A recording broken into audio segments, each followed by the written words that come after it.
Në herën e 8 të përpjekjes së konstituimit të kuvendit, ndryshimi vetëm ishin votat më pak për Albulena Haxhiun dhe humori i Glauk Konjufcës.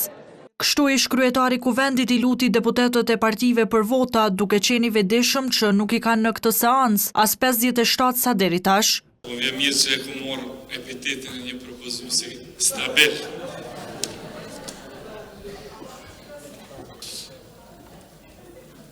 Neve sot na mungon një deputet në Zërkraki, po nëse si opozit mune me na i guazunja, bile mos të mesëm nër 57 kësha falenderu shumë.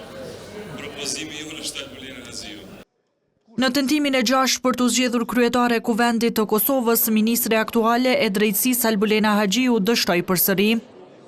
Por kemi 54 vota, 44 janë kundër dhe 3 abstenime. Në bazë të kësaj, detyrohemi të presim seancën, shihemi të njëjtën me 1 maj në orën 10. Nga 15 prilli kuvendi i Kosovës ka nisur tentimet për të konstituar legjislaturën e 9, por pa sukses. Lëvizja vetëvendosje që doli partia e parë nga zgjedhjet e 9 shkurtit nuk po heq dorë nga kandidatja aktuale, derisa partitë që ishin në opozit po e votojnë kundër duke kërkuar sipas tyre një kandidat më konsensual për këtë pozitë.